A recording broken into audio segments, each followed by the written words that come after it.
Over northern Tanzania, the Ngorongoro Basin rises like an ancient colossus emerging from the Rift Valley's deep volcanic past. As the sun reaches the crater walls, the terrain releases a subtle resonance that feels almost responsive. A wildebeest's distant call drifts across the valley floor, colliding with basalt cliffs and returning in warped layers.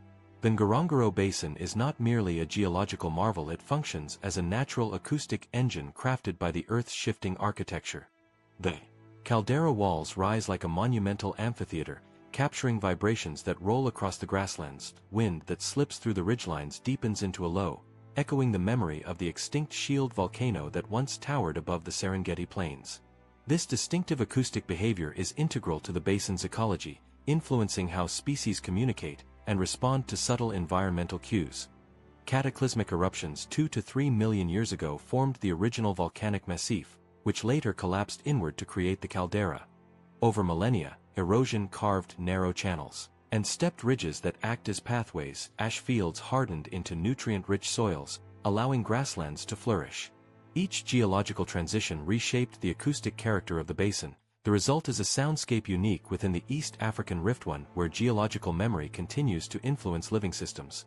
The Ngorongoro Basin's echoes shape not only the movement of wildlife but also the experiences of every person who enters this ancient space. Visitors often pause in surprise as their voices. Local communities, whose cultural ties to the region span centuries, have used these natural acoustics to track herds, communicate across distance. Here, sound is not a backdrop, it is an active presence woven into daily life. As evening descends, the echoes grow gentler yet remain ever present. When midday light settles across the Ngorongoro Basin, the crater walls stand in full clarity, revealing the immense geological architecture that defines the region. Rising hundreds of meters above the plains, these steep slopes curve in a near-complete circle, creating an enclosure. Their sheer height and smooth contours shape the basin's most defining feature. Every call and disturbance in the air becomes part of an ongoing cycle of reflected vibrations that gives the crater its unmistakable auditory character. Millions of years ago, the mountain that once towered above this region erupted with such force that its summit structure caved inward, forming the caldera we see today. Over time, erosion softened the sharpness of the ridges, but the geometry of the crater remained intact. Ngorongoro's continuity traps sound and sends it bouncing along the interior surfaces. The result is an environment where even the faintest tones are elongated, creating the illusion of distance where none exists. As air rises from the hot plains and collides with the cooler atmosphere near the rim, it produces currents that spiral downward and sweep across the basin. Scientists studying the basin's acoustics have noted that these shifting wind patterns create a dynamic soundstage that evolves hourly, offering a living demonstration of geological and atmospheric interplay. Wildlife experiences this phenomenon in ways that shape behavior.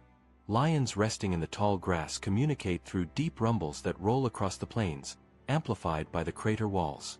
Even small creatures contribute to the basin's acoustic personality. Gazelles, with their light and quick steps, send faint pulses that blend with the distant calls of larger animals. In the Ngorongoro Basin, these walls serve as both guardians and storytellers. They hold the memory of ancient eruptions and preserve the resonance of every sound that moves across the crater floor. Through their structure and presence, they define the basin's unique identity and maintain the living echo that has captivated all who enter this volcanic world. As daylight spreads fully across the Ngorongoro Basin, the crater floor awakens into a living mosaic of movement and ecological complexity. From a distance, it appears as a smooth, up-close, the terrain reveals an intricate network shaped over millions of years by volcanic eruptions and the ebb and flow of life. Grasslands interlace with muddy wetlands. Pockets of forest cluster around perennial springs and groundwater-fed depressions, creating natural refuges for wildlife. Beneath the surface lies a foundation forged by cataclysmic volcanic activity. Layers of hardened lava and mineral-rich soil support a variety of plants adapted to this singular environment. Microhabitats arise from the basin's combination of elevation, producing conditions found nowhere else in East Africa.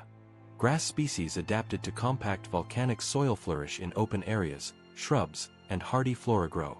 These geological and botanical formations guide herbivore herds along predictable paths, shaping the rhythms of survival across the caldera.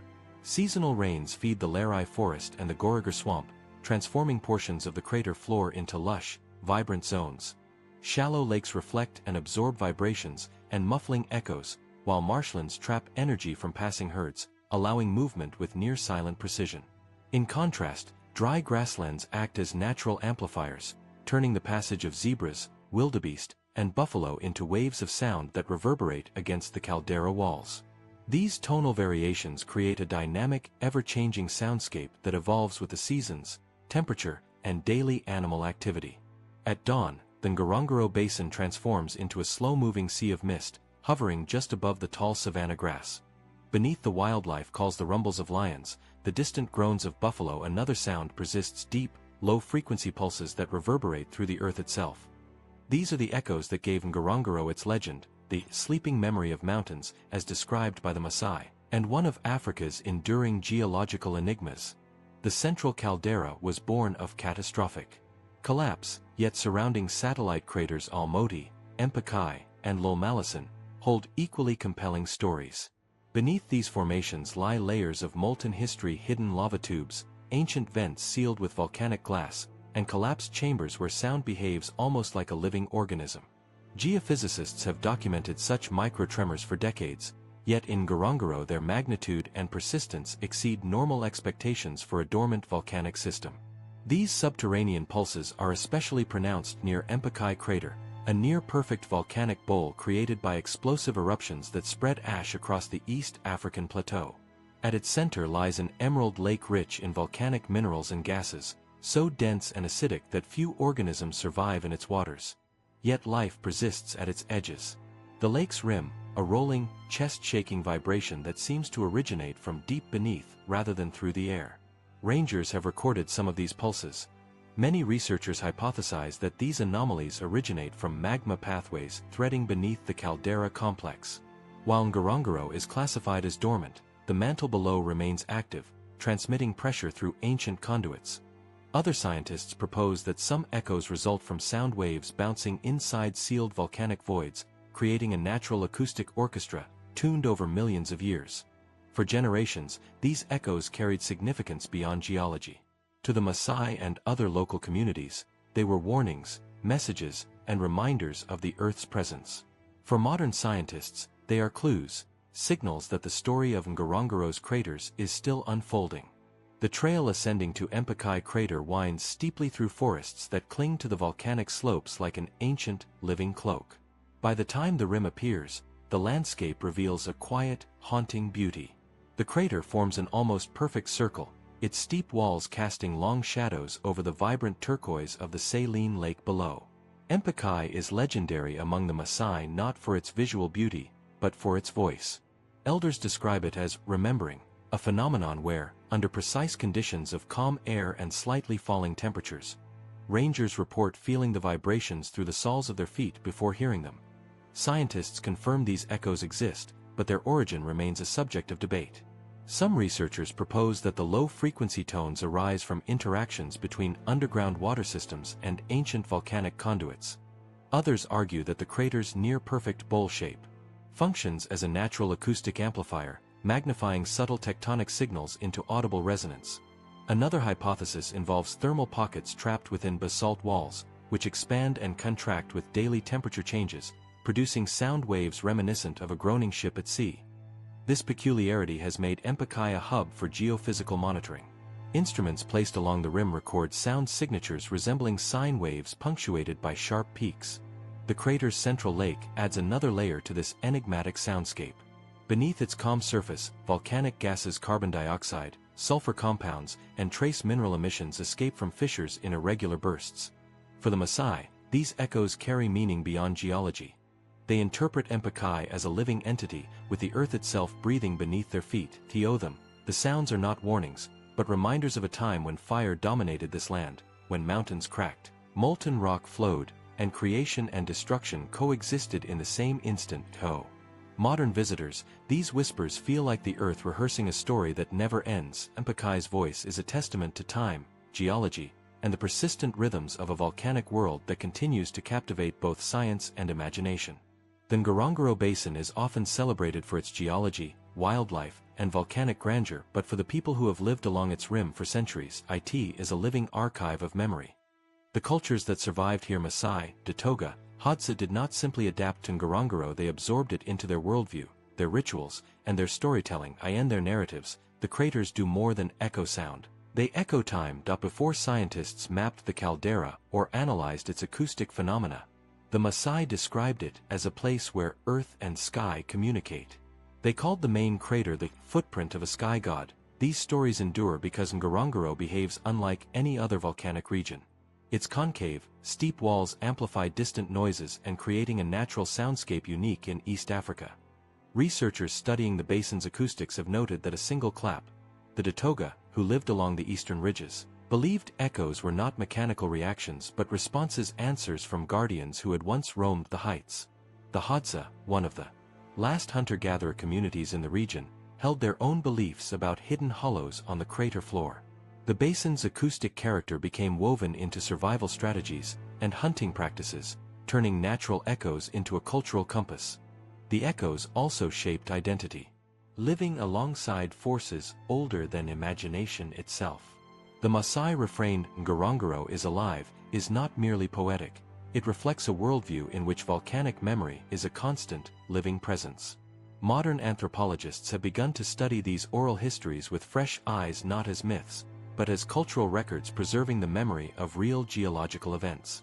As the narration reaches the cultural heart of Ngorongoro, it becomes clear that science and story are complementary. Both converge on the same conclusion. Ngorongoro does not merely contain history, it speaks it, a living, echoing witness to the intersection of earth and human life. Beneath the quiet grasslands, beneath the herds that move in slow, deliberate patterns, beneath the crater walls that rise like the ribs of a fallen giant, Ngorongoro is still changing.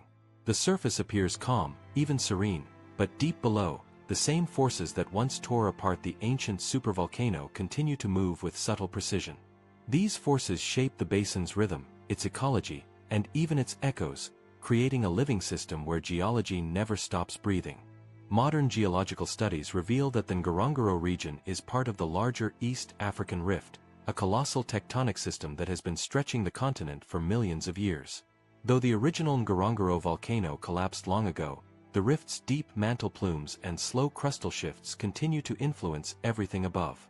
Sensitive seismic instruments placed around the basin detect micro-tremors, small, almost imperceptible movements that ripple through the ground. These tremors don't threaten eruption, they indicate a landscape that remains dynamically alive, a reminder that the volcano's legacy did not end with its collapse. These underground shifts create faint vibrations that travel through the crater floor and walls, subtly altering the acoustics that define Ngorongoro's identity. Sound engineers examining the basin have found that low-frequency waves behave differently here, bending around hidden rock faults or amplifying across clay-rich soils. This helps explain why certain areas of the basin appear to hold echoes longer, or why distant animal calls can suddenly resonate through the air in haunting, elongated tones. Such phenomena are not random, they are shaped by geological architecture carved deep beneath the surface. The crater walls, composed of layers of compressed volcanic ash, basaltic rock, and ancient lava flows, also play a role in these acoustic distortions. Each layer responds differently to temperature and moisture, and during certain hours of the day, particularly at dawn and dusk, the shifting densities of warm and cool air create natural amplifiers. Researchers refer to this phenomenon as thermal layering, a process that turns sections of the basin into an open-air resonating chamber. In these moments, the land itself becomes an instrument, coaxing sound into unexpected forms. Yet these subterranean forces do far more than shape sound. They determine the basin's fertility, water distribution, and the seasonal rhythms that sustain one of the world's most complex ecosystems. Beneath the crater floor, pockets of volcanic minerals enrich the soil, creating ideal conditions for grasses that feed massive herds of wildebeest, buffalo, and zebra. Underground water channels, formed by ancient lava tubes and fractured rock, carry moisture to springs that feed both wildlife and local communities. Without this hidden system, Ngorongoro would not be the green sanctuary that exists within the otherwise dry highlands. Even the crater's famous seasonal migrations are shaped by the geology beneath. Animals instinctively follow regions where the ground retains more moisture or where mineral-rich soils support nutrient-dense vegetation. These subtle environmental gradients trace their origins to the underground matrix of volcanic deposits and ancient rift structures. The basin's life patterns, its movements, its abundance, all flow from the forces that still pulse deep below. Scientists studying Ngorongoro's subsurface often describe it as a memory map, a record of everything the volcano once was and everything the rift still pushes it to become. Layers of ash reveal past eruptions, seismic readings hint at future shifts, mineral pathways show how water has moved for centuries. And through all this, the echoes that rise from the crater floor become signals, tiny traces of the land's ongoing transformation. In this world shaped by invisible forces, Ngorongoro stands as a reminder that the ground beneath our feet is never truly still. The basin's beauty is not the product of a single ancient event, but of an ongoing conversation between Earth's inner heat and the life that flourishes above it. The echoes capture only a part of that dialogue. The rest remains hidden, pulsing in the depths of a landscape that is continuously being reborn. From above, the Ngorongoro Basin looks like a vast bowl of life, an enclosed paradise where thousands of animals move in harmonious cycles. But beneath this apparent simplicity lies a sophisticated ecological machinery, structured by millennia of volcanic evolution and maintained by interactions so precise that even the smallest shift can echo across the entire system. This is not just a wildlife sanctuary, it is a living engine built on layers of geological memory and biological adaptation. And every echo within the crater is a reminder of how deeply interconnected its components truly are. One of the most striking features of Ngorongoro's ecosystem is how efficiently it recycles nutrients. The grasses that dominate its floor are supported by volcanic soils enriched with ash, basalt fragments, and mineral deposits that settled after ancient eruptions. These grasses, in turn, feed massive grazing herds, wildebeest, buffalo, zebra, whose constant movement stimulates fresh growth. When researchers map these grazing patterns, they notice something unusual. The animals often follow invisible lines determined not by sight or instinct alone, but by subtle shifts in soil chemistry beneath their hooves. These variations trace back to the basin's volcanic roots, where underground fissures and mineral channels create microhabitats with higher nutrient density. Predators, too, follow this unseen blueprint. Lions, hyenas, and leopards gravitate toward areas where grazers congregate, forming territories that mirror the landscape's hidden mineral map. This creates a rare phenomenon. Predator densities in Ngorongoro are among the highest in the world. Yet the system remains balanced because the crater's structure naturally distributes risk and opportunity. The steep walls limit movement but also create protected zones where prey can detect threats through amplified sound. Even here, echoes shape survival. A lion's roar can carry nearly twice as far within the crater as it would on an open plain, influencing everything from territorial boundaries to hunting strategies. Water, the lifeblood of the crater, follows its own subterranean logic. Springs fed by ancient volcanic aquifers emerge in specific zones where fractured lava tubes intersect with permeable soils. These springs support lush patches of vegetation year-round, drawing animals even during the driest months. Ecologists studying the basin often describe this water distribution as geological choreography, a slow, steady dance dictated by rock formations laid down millions of years ago. Without these hidden pathways, the crater's dense concentration of life would be impossible. Bird life adds another layer to the living machinery. Flamingos gather at the alkaline lakes on the crater floor, attracted by microscopic organisms that thrive in mineral-rich waters. Raptors circle the high walls, using rising thermal currents generated by the crater's bowl-like shape. Each species fits into a structure so carefully balanced that its absence would ripple across the system. And these ripples, like the echoes that define the basin's character, can travel farther than one might expect. Even vegetation patterns reflect this deep ecological tuning. The Lerai forest, growing near one of the crater's spring-fed regions, stands as a relic of cooler, wetter periods in East Africa's past. Its presence provides shade, shelter, and unique feeding grounds for species that would not otherwise survive in the open grassland. Over time, this forest has preserved clues about ancient climate shifts, acting like a living timeline rooted in volcanic soil. What makes Ngorongoro extraordinary is not simply the presence of life, it is the precision with which life has adapted to a landscape shaped by ancient fire. Every movement, every call, every migration route is connected to geological forces that continue to operate unseen below. The crater is not an ecosystem frozen in time. It is a dynamic system where biology and geology collaborate in perfect, evolving balance. And in this collaborative world, echoes are more than sound. They are the signature of a landscape where every element, from the deepest rock layer to the highest soaring bird, is part of a single, resonant whole. Amid the vastness of the Ngorongoro Basin, the traces of human history are subtle but profound. For tens of thousands of years, this volcanic amphitheater has served not only as a sanctuary for wildlife, but also as a stage for human activity. Archaeological surveys reveal ancient stone tools scattered across the plains, remnants of settlements along streams, and evidence of early hominin presence, connecting the land's natural mysteries with the story of humanity itself.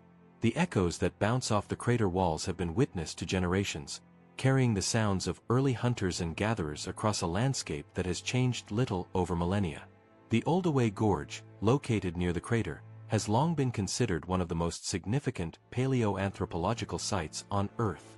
Fossils of Australopithecus, Homo habilis, and other early hominins have been found here, alongside primitive stone tools that testify to the ingenuity of our ancestors. While Oldaway Gorge receives most of the attention, the Ngorongoro floor itself holds subtle evidence of human presence. Charred hearths, butchery sites, and small camps that indicate the crater's use as a temporary refuge during migrations. The topography and echoes of the crater may have influenced these early human behaviors, guiding hunting parties and alerting them to distant predators or the movement of game. Beyond stone tools, more recent archaeological evidence points to the Maasai and other pastoral communities who have occupied the crater rim for centuries.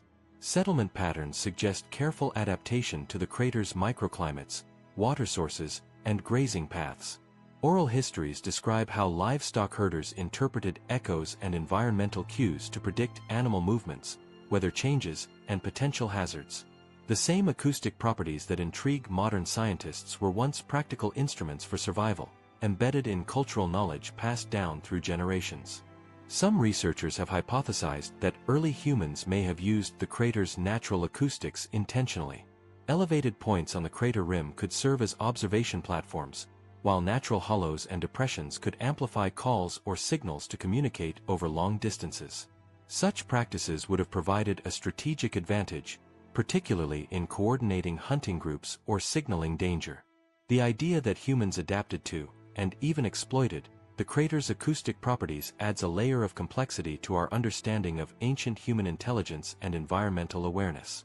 Artifacts and fossil evidence also reveal the basin's role in evolutionary history.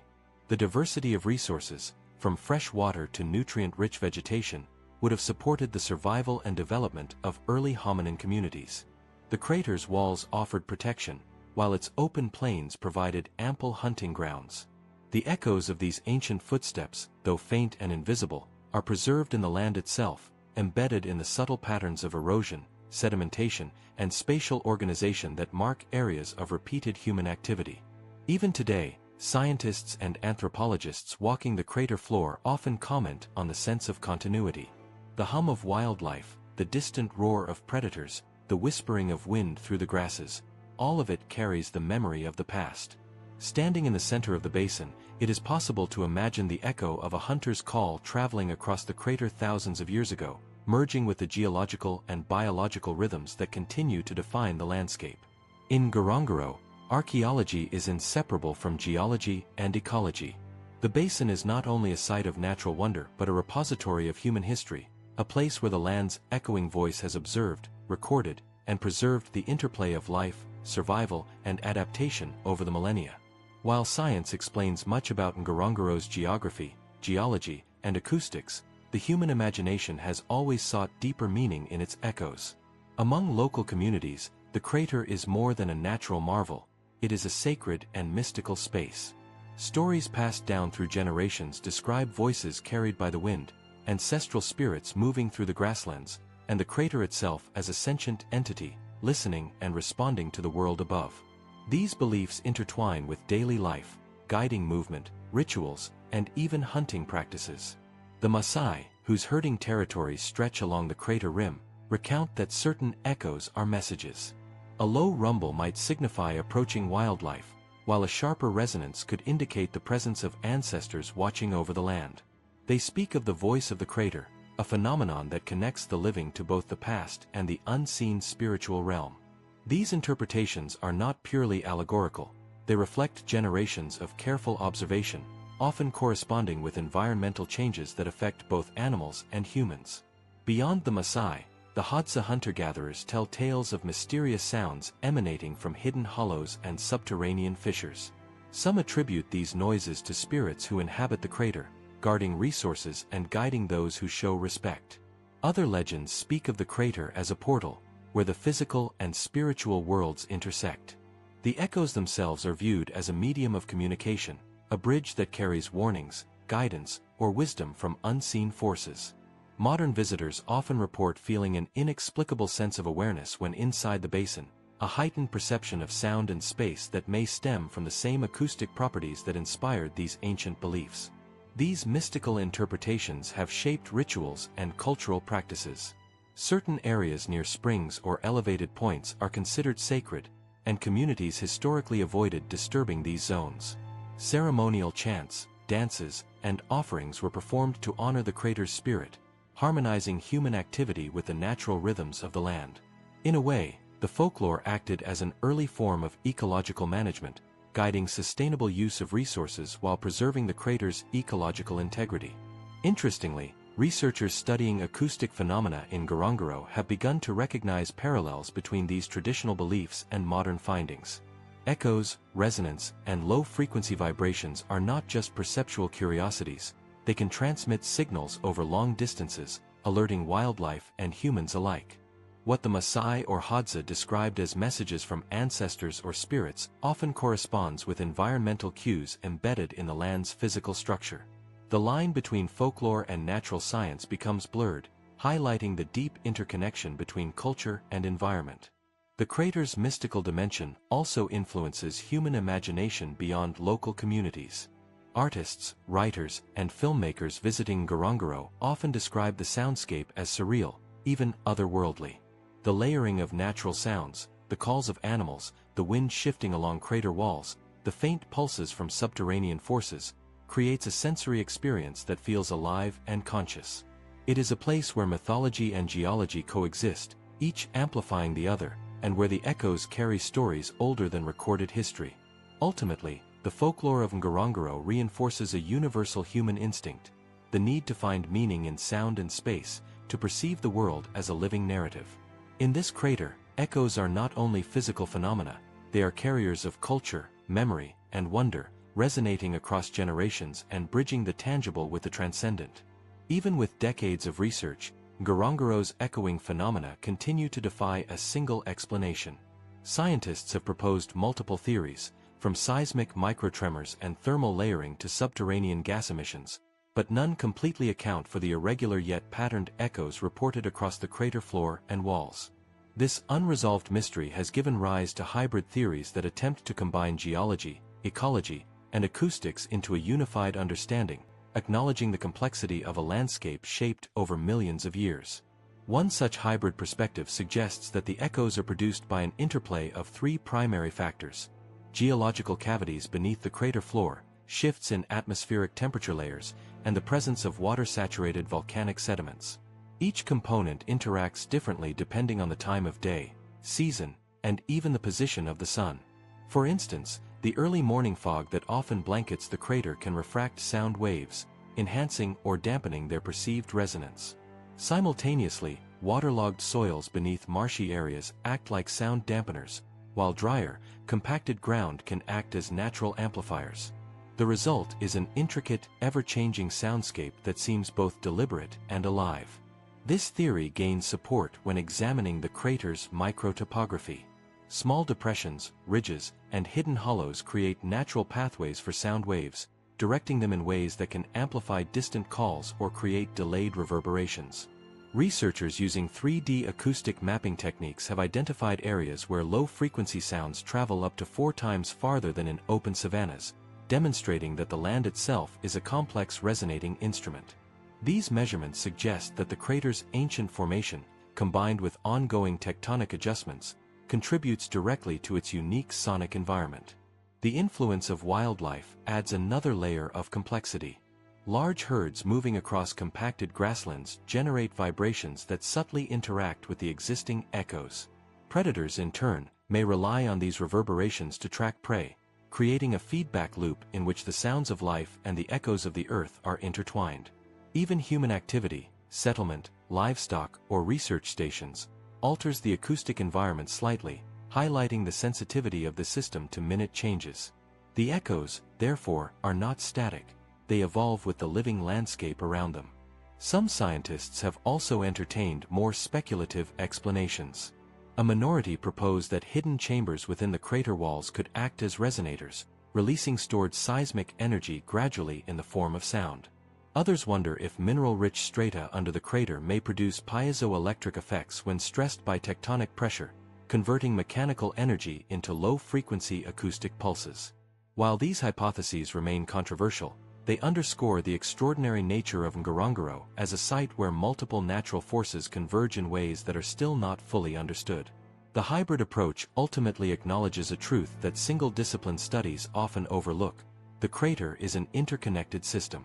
Geological history, ecological dynamics, and acoustic physics are inseparable here. Observed phenomena, patterns of echoes, pulse frequencies, and resonances, cannot be fully explained without considering all elements together. This perspective embraces complexity rather than reducing it, recognizing that the mystery of Ngorongoro's soundscape may always retain elements beyond complete scientific control. The echoes, persistent and unpredictable, continue to challenge both local wisdom and modern technology. They are reminders that some landscapes carry their histories not only in rock and soil but in vibration, in movement, in sound. Ngorongoro's voice persists across time, a puzzle that may never be entirely solved, yet continues to inspire awe, curiosity, and deep respect for the power of the natural world. As the sun dips below the rim of Ngorongoro, casting long shadows across the crater floor, the echoes take on a new quality: soft, deliberate, almost like a conversation between the land and the observer. It is in these quiet moments that the basin reveals its most profound secret. It is alive not only in the obvious ways, through wildlife, vegetation, or water, but in subtle, nearly imperceptible vibrations that have persisted for millennia.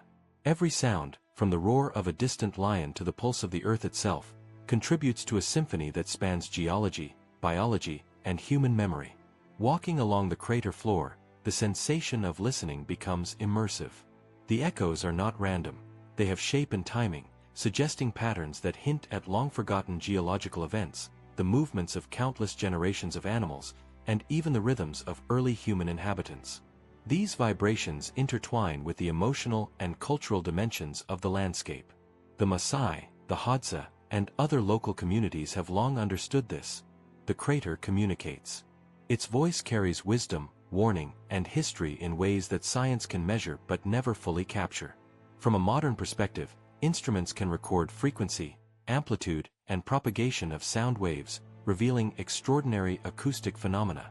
But these measurements alone cannot convey the intangible experience, the sense of timelessness, the feeling of standing within a natural amphitheater created by fire, collapse, and erosion over millions of years. The interplay of echoes with wind, water, and wildlife transforms Ngorongoro into a living entity, one that both challenges and inspires those who enter it. Geologists, ecologists, anthropologists, and casual visitors alike find themselves caught in a dialogue with a system far greater than any single observer. The hybrid theories that attempt to explain the echoes, combining subterranean geology, thermal layering, water saturation, and even piezoelectric effects, demonstrate the sophistication of scientific inquiry. Yet, at the same time, the basin resists reductionist interpretation. The echoes are simultaneously measurable and mysterious, offering clues but withholding full understanding. This tension between explanation and wonder is what makes Ngorongoro truly exceptional. A place where human curiosity meets the complexity of the natural world, and where knowledge and mystery coexist in delicate balance. For the countless species that call the basin home, the echoes are part of survival. Low-frequency vibrations inform predators, alert prey, and influence patterns of movement and behavior. For humans, the echoes have been a source of culture, ritual, and storytelling. From early hominins navigating the landscape to modern pastoralists reading its signs, Ngorongoro's resonant voice has always shaped life within the crater. It is a reminder that the most profound interactions with nature are not only visual but auditory, experienced through sound that links the present to the distant past. As night falls, the sounds soften yet persist, blending with the chorus of nocturnal wildlife. The crater's voice endures, a living record of geological time, ecological balance, and cultural memory. It challenges observers to listen not just with their ears, but with awareness of the invisible forces that shape every echo. And in that awareness lies a single, compelling question: if the land itself can speak through sound, through vibration, and through subtle energy patterns, how much of the world's ancient wisdom remains hidden beneath our feet, waiting for someone willing to hear? In Ngorongoro, listening becomes an act of connection. The echoes are more than phenomena, they are stories, histories, and life itself reverberating through time. Even after centuries of observation, Ngorongoro continues to defy the boundaries of understanding. The crater, carved by cataclysmic volcanic forces and shaped by the gradual pulse of tectonic movement, is more than a geological structure. It is a living chronicle, a natural archive where every vibration, echo, and sound is a record of time itself. In its vast amphitheater, the whispers of water, wind, and wildlife converge into a complex symphony, speaking of origins, transformations, and survival. To enter the basin is to step into an ongoing dialogue between the Earth's memory and life itself. Across its floor, low-frequency hums ripple through the air, audible to both the trained ear and the instinct of creatures that have evolved within this environment. These vibrations are the invisible threads connecting predators and prey, humans and wildlife, past and present. They are subtle yet pervasive, reminding observers that the crater is not static. It is dynamic, continuously alive, and capable of shaping the world above it in ways that are invisible yet profound. Acoustic studies reveal that these patterns are influenced by temperature shifts, wind currents, underground water channels, and the geological composition of the crater walls, yet they never repeat exactly. Each echo is unique, a sonic fingerprint of the moment it occurs. Even in human history, Ngorongoro's echoes have played a defining role. Early hominins, whose remains are found nearby, likely interpreted these reverberations as signals of danger, opportunity, or guidance. Later pastoralists integrated these auditory cues into rituals, survival strategies, and cultural storytelling. From Maasai legends to Hadza's spiritual beliefs, the crater's voice became entwined with human perception, creating a tradition in which natural phenomena were interpreted as guidance, warning, or connection to the unseen. The echoes themselves became bridges between life and the intangible, preserving memory and culture as reliably as any written record. Modern research has sought to measure and decode these signals scientifically. Sensitive equipment records microtremors, subtle sound waves, and reverberations that travel kilometers across the crater floor. Yet technology cannot capture the full experience. The awe of standing on the rim, feeling the pulse of the earth beneath your feet, and hearing the layered symphony of echoes interact with the cries of animals, the rustle of vegetation, and the shifting wind. Here, science and sensation coexist, revealing how complexity in nature transcends pure measurement. Ultimately, Ngorongoro embodies the intersection of mystery and knowledge. Its echoes are not merely sounds, they are indicators of life's resilience, geology's power, and culture's adaptability. They remind us that even the oldest landscapes can teach, guide, and inspire. The crater stands as a monument to natural memory, a living archive of interactions between fire, water, life, and human awareness. And as night envelopes the basin, the echoes settle into a deeper resonance, fading and returning with the wind, as if reminding every listener that time is fluid, that history vibrates beneath their feet, and that the earth still speaks. To stand within Ngorongoro is to confront a profound truth: the land carries stories, energy, and memory far beyond what we can fully measure, but always within reach of those willing to listen.